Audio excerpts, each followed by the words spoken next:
There's a special kind of vulnerability in a couples therapist's office. You sit there, on display, your most intimate failures laid bare under the gentle, unforgiving light of professional scrutiny. My husband, David, and I were on our third session, a last-ditch effort to salvage the wreckage of our 15-year marriage. He sat beside me, his posture perfect, his hands folded neatly in his lap, the picture of a reasonable, patient man. Dr. Imani listened, her gaze thoughtful as I struggled to articulate the fog I was living in. I tried to explain the loneliness, the feeling that I was a ghost in my own home. I feel like I can't ever get it right, I said, my voice trembling. David sighed, a soft, weary sound that was as familiar to me as my own heartbeat. It was the sound of long-suffering patience, a sound that had preceded 1,000 small corrections over the years. "Emma, no one is asking you to be perfect," he said, turning to me with those kind, tired eyes that never seemed to quite reach a genuine smile anymore. "I just need you to be present, to follow through. It's the little things, you know? The forgotten grocery lists, the missed bill payments, the way you double-booked the dentist with my client lunch last week. It adds up. It makes life so chaotic." He was right. I had double-booked. The shame of that moment flooded back. His call, his voice tight with controlled anger. "Emma, I am sitting at Le Bernardin with a client who is considering a 7-figure commission, and you've scheduled a root canal for me. How does that even happen?" I had stammered an apology, my face burning. I was forgetful. I was disorganized. My freelance writing career was a patchwork of deadlines and anxiety, a far cry from his stable, prestigious job as an architectural historian. I felt a hot flush of shame creep up my neck. This was why we were here. Because of my failings. Because I was the broken component in the otherwise smooth-running machine of our life. The session ended. Dr. Imani smiled warmly. This was a very productive start. "Emma, thank you for your courage today." She then turned to David. "David, could you please step out for a moment? I'd like to go over a few logistical details about billing with Emma, as she's the primary contact." It was a lie. So smooth, so effortless. David nodded. The perfect cooperative husband, he gave my shoulder a reassuring squeeze that felt less like comfort and more like a brand, a final claim of ownership before he left the room. He closed the door with a soft, definitive click. The moment the latch slid home, Dr. Imani's posture changed. She leaned forward, her warm brown eyes now intense, urgent. The professional mask fell away completely. "Emma, I need you to listen to me very carefully. You are not the problem here. What David is doing is a classic pattern of coercive control. He is systematically eroding your sense of self. You need to leave. Now, do not go home with him. Do not tell him where you are going. Your task, starting this second, is to get to safety. Do you understand me?"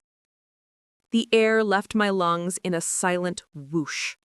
The world, which had been tilted for so long I thought it was normal, suddenly spun on a new, terrifying axis. The man I had been trying to save my marriage from, the man whose approval I craved like oxygen, was the very danger I needed saving from. The therapy wasn't a lifeline. It was a fire alarm, blaring in the silent, smoke-filled room of my life. My name is Emma, and for 15 years, my identity was David's wife.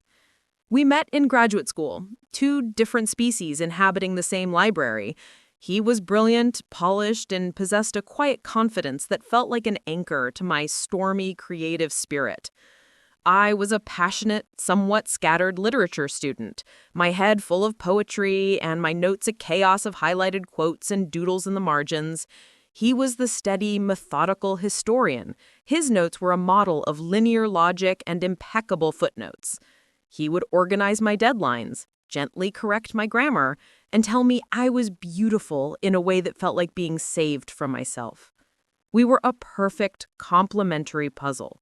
Or so I thought. For over a decade, I believed we had a good, solid marriage. We lived in a beautiful, minimalist home that David had designed, a house of clean lines, muted tones, and serene, empty spaces. It was always immaculate, a testament to his need for order. He naturally handled our finances, our social calendar, the important decisions about investments and insurance. I was in charge of the little things, as he called them. The cooking, the cleaning, the remembering of birthdays, and the buying of gifts. It felt like a partnership, a division of labor. I didn't see the cage being built around me, one polished, rational bar at a time. The criticism was a masterclass in subtlety, always cloaked in the velvet glove of concern. "Darling, that outfit is so you," he'd say before a company event, his eyes doing a quick, assessing sweep. "But for this crowd, perhaps something a bit more structured. We want them to take you seriously." And I'd change, the joy of my new dress evaporating. "Your writing is so vibrant and emotional," he'd remark, reading a draft over my shoulder. "But your author website looks a bit amateurish. Let me have my designer friend Arthur take a pass at it. We need to present a cohesive brand." And suddenly the quirky personal blog I'd nurtured for years was sanitized into a sleek, professional portfolio that no longer felt like my voice. He framed himself as my protector, my champion, saving me from my own poor judgment and the embarrassment I was too naive to foresee. He isolated me with the precision of a surgeon, so subtly I never felt the cut. My best friend from college, Chloe, was deemed too loud and dramatic. He'd sigh after she left, saying, "She just exhausts me, Em, all that chaos." My family, who lived a few hours away, relied on me too much and stressed me out. He'd schedule a romantic us weekend that conveniently conflicted with my niece's birthday party. "We need this time to reconnect, don't you think? It's more important." Slowly, imperceptibly, my world shrank to the walls of our beautiful, silent home. My support system was dismantled, replaced by him. He became my sole source of validation, and thus my sole source of critique. The fog descended gradually, a pea soup-thick confusion that settled in my mind. I became more anxious, more forgetful. I'd double-book appointments, lose my keys at least once a week, burst into tears over a burnt dinner. David would sigh, a sound that conveyed infinite patience and profound disappointment. He'd take my hand, his touch cool and dry, and say, "It's okay, my love. I'll handle it. This is just who you are. I love you anyway." He was my rock, and I was the chaotic, messy problem he so patiently managed. I was so busy trying to be better for him, to be less of a burden, to remember more, to feel less, that I never stopped to question the fundamental premise. Why was I always the one who was wrong? The first true crack in my reality, a fissure through which a terrifying truth began to seep, appeared over a simple cup of coffee. It was a Tuesday morning. I'd been up late with a writing deadline, my mind buzzing with words, and I'd overdone the grounds. The coffee was bitter, strong. David took a single sip, placed the china cup down with a precise click in the center of its saucer, and looked at me, his head tilted. "You know," he began, his tone conversational, almost clinical, "I was reading a study last night.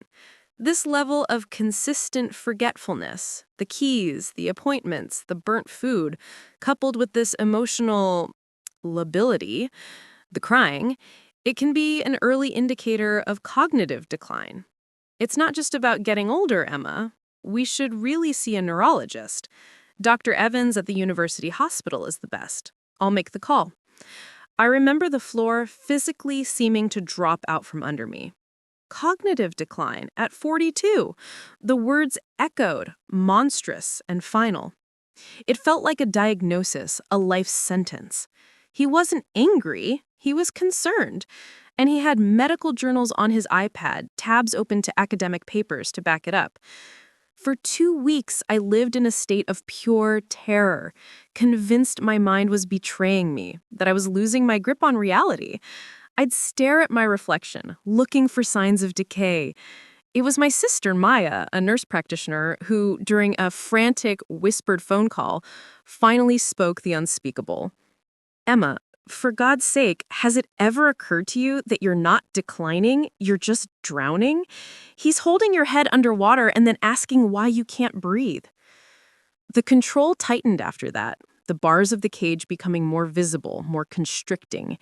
He installed a shared calendar app on our phones, a family organizer. He set it to send him alerts if I was running more than 10 minutes late for a calendar entry, or if I missed one entirely.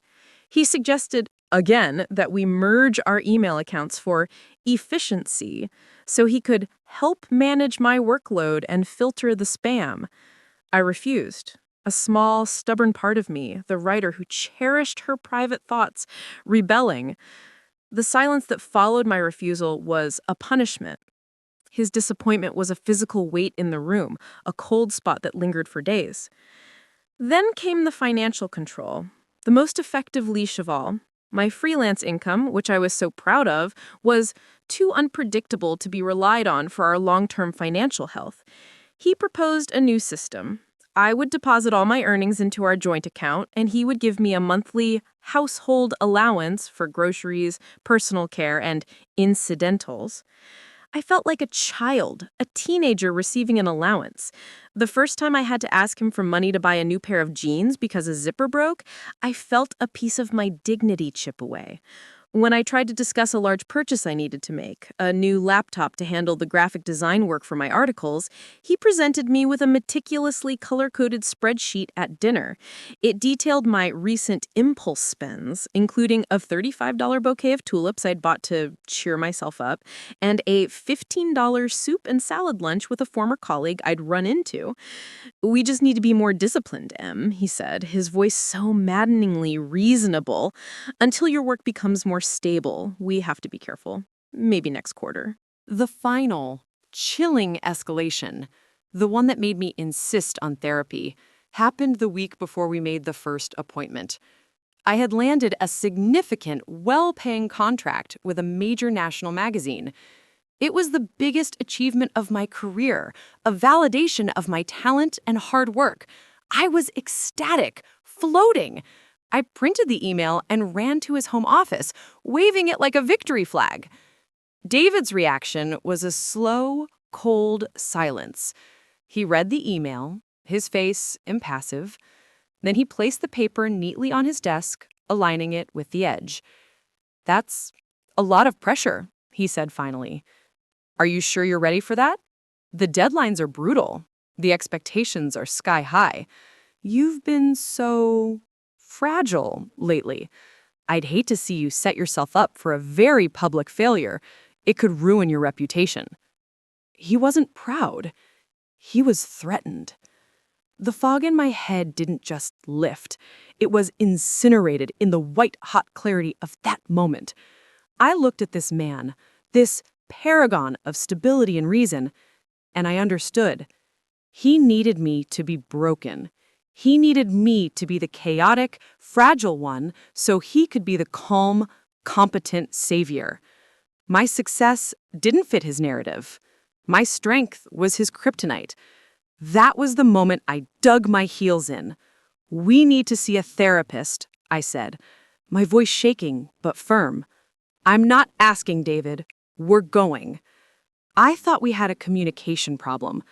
I had no idea I was begging my jailer for the key, and that the key would be handed to me by a stranger. The first 2 therapy sessions were a masterclass in his manipulation. He was brilliant. He spoke calmly, logically. He used "I feel" statements that somehow always ended up being a detailed, forensic list of my deficiencies. "I feel overwhelmed when I come home and the house is in disarray," which sounded reasonable until you realized disarray meant a single mug in the sink and my laptop on the sofa. "I feel concerned when Emma takes on too much because I've seen how it affects her mental state." He'd look at Dr. Imani with a pained, compassionate expression that silently pleaded, "You see what I have to deal with? You see the burden I carry?" I felt myself shrinking, my arguments sounding weak and hysterical, even to my own ears. I was becoming the caricature he had drawn of me. But Dr. Imani was watching. I see that now. She saw how he would speak over me, not with a shout, but with a calm, authoritative tone that brooked no interruption. She saw how he would rephrase my words, turning my "I feel lonely" into "Emma tends to isolate herself" and then project that on our relationship. She saw how he would pat my knee when I became emotional, a gesture that looked like spousal comfort to an outsider, but to me felt like a silencing touch, a warning to get myself under control. In our third session, I was trying to explain the constant humming anxiety, the feeling of walking on eggshells in my own home. It's like I have to pre-approve every thought, every opinion before I say it out loud. I stammered, my hands twisting in my lap. I run it through a filter of what his reaction will be. David gave a gentle, condescending chuckle. It was a sound I knew intimately, a sound that had preceded 1,000 corrections. "Oh, Emma, that's so dramatic. No one is censoring you. We have conversations. I just encourage you to think things through. There's a difference." He turned to Dr. Imani, offering her a small, weary smile.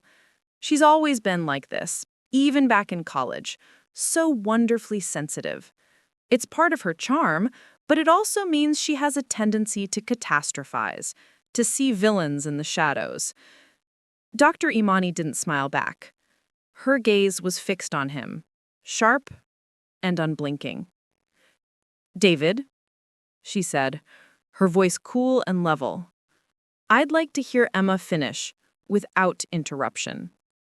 A flicker of something, annoyance, incredulity, crossed his face. It was there and gone in a nanosecond. But I saw it. It was the first time in 15 years that someone had ever stopped his narrative in its tracks, had ever challenged his version of reality. The rest of the session, he was quieter, more measured, but I could feel the tension radiating from him, a cold, controlled fury that made the air in the room feel thin and dangerous. When Dr. Imani invented the excuse about the billing forms and asked him to leave, a primal part of me panicked. He's going to be so angry. This will be my fault. I'll pay for this later. But a bigger part, the part that had been silenced for 15 years, the writer, the thinker, the woman I used to be, felt a jolt of something terrifying and new. It was hope. The moment the door closed, her warning was a lifeline thrown directly into my drowning world. "You need to leave. Now." It wasn't a suggestion. It wasn't an opinion. It was a professional diagnosis delivered with more conviction and clarity than I had felt in a decade. The breaking point wasn't a dramatic, screaming fight. It was a quiet, authoritative voice in a silent beige room, handing me back my own reality and a set of instructions for my own survival. My revenge was not about hurting David. It was about reclaiming the territory of myself. It was a silent, strategic operation for my own liberation, executed with a cold, focused clarity I didn't know I possessed. I became the author of my own escape. I followed Dr. Imani's instructions to the letter. I walked out of that office, my legs trembling, and got into my car. I did not look at David, who was waiting in the lobby. I drove 2 blocks, pulled over, and sent a text. "David, I need a few days of space to process. I'm going to stay with a friend. I'll be in touch." I did not tell him which friend. I then turned off the location sharing on my phone he had insisted upon years ago for safety, A feature I now understood was for surveillance. I drove to the address Dr. Imani had discreetly written on a slip of paper, a women's shelter on the other side of the city. It was secure, anonymous, and for the first night, as I lay in a narrow bed in a room I shared with a woman fleeing a different kind of storm, I slept. I slept through the night for the first time in years. The silence a comfort, not a threat. The next morning, I met with a lawyer, a fierce, no-nonsense woman named Brenda Shaw, who specialized in high-conflict divorces involving coercive control. In her stark, modern office, I poured out my story. I provided her with everything: the password to my private, encrypted digital journal, where I'd been desperately documenting his comments in the creeping fog, the bank records showing my freelance income being absorbed into the joint account, the screenshots of the tracking app logs. Brenda listened, her eyes hardening with each detail. "This isn't just a divorce, Emma," she said, steepling her fingers. "This is an extraction, and we're going to get you out intact." Our first move was to file for an emergency order of protection, citing psychological abuse and coercive control. We used Dr. Imani's professional assessment as a cornerstone of the filing. Simultaneously, we filed a motion to freeze the joint assets and filed the petition for divorce. We hit him with a legal tsunami, all in the same day. David's greatest weapon was his impeccable reputation. He was David the stable, David the patient, the long-suffering husband of his hysterical, fragile wife. He used that reputation to isolate me.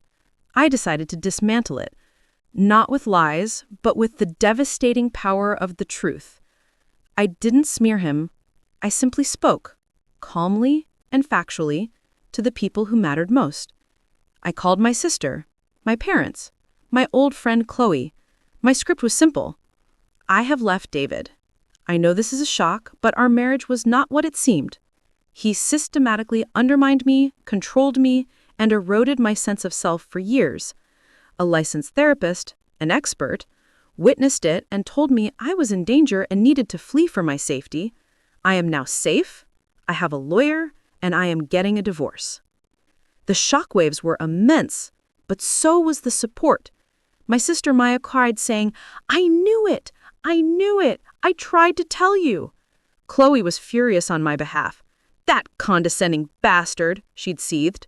They had all seen pieces of the puzzle, but I, the person holding the box, had always defended him, made excuses, painted over the cracks. Now the full, ugly picture was revealed. I focused my energy on the thing he had most consistently undermined, my career. I was terrified to contact the editor from the major magazine. I was sure they would see me as the unstable, fragile woman David had always told me I was. I drafted and redrafted the email 12 times. Finally, I settled on professionalism and stark honesty. I wrote that a serious personal matter had required me to leave my marital home immediately, but I assured her it would in no way impact my deadlines or the quality of my work. I held my breath. Her response was a lifeline. "Emma, we hired you for your talent and your voice. That's all that matters here. We're behind you 100%. I used my first post-separation paycheck, deposited into a new private bank account, to rent a small, sunny studio apartment. It was a fraction of the size of our house, but the windows were huge, flooding the space with light. The first thing I did was go to a thrift store and buy a bright, mismatched set of dishes. Yellows, blues, a riot of color. Then I went to a florist and bought a $50 bouquet of sunflowers, just because I could. No one was there to question the expense, to call it an impulse, to dim its vibrant joy. The final act was the division of assets. Brenda was a pit bull in a pinstripe suit. She argued before the judge that David's coercive control and his deliberate actions to limit my financial independence and career constituted a dissipation of marital assets and warranted an unequal division in my favor. She presented Dr. Imani's affidavit, my journals, the financial records. The judge, a stern-faced woman who had seen it all, agreed. David was ordered to pay a significant sum in spousal support and was forced to buy out my share of the beautiful, sterile house he had designed, the ultimate symbol of his control, now becoming the source of his financial crippling. He had to sit in that courtroom and watch as the perfect life he had built, the life where he was the brilliant architect and I was the flawed tenant, was legally, financially, and utterly dismantled. His revenge was the silent, seething fury of a man who had lost control of his most prized possession, me. And my victory was walking out of that courthouse, not with a triumphant smile, but with a deep, steadying breath of free air. The divorce was final a year ago. I live in my colorful, slightly messy apartment, and the silence is peaceful, not oppressive. My career is thriving in a way I never thought possible. The fog is gone, replaced by a sharp, sometimes painful, but always real clarity. David, I'm told through the occasional mutual acquaintance, is still spinning his tale. He tells people I had a breakdown, that the therapist was a quack who poisoned me against him, that he was the victim of a hysterical woman who couldn't handle the pressures of an equal partnership. But his words no longer have the power to rewrite my truth. They are just noise. People hear this story and call it revenge. I understand why. It has the hallmarks, the calculated escape, the legal downfall, the financial reckoning. But I call it resurrection. Dr. Imani didn't just give me a warning. She gave me back my eyesight. She was the first person in 15 years to hold up a mirror that wasn't distorted by David's gaze, and she allowed me to see that the cage was not my home. My story isn't about the satisfaction of destroying a man. It's about the profound, bone-deep peace of saving yourself.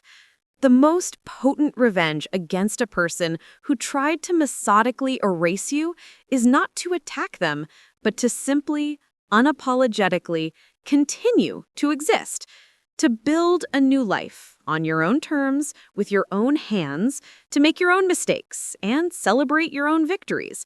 It is to finally be the one holding the only key that matters, the key to your own freedom.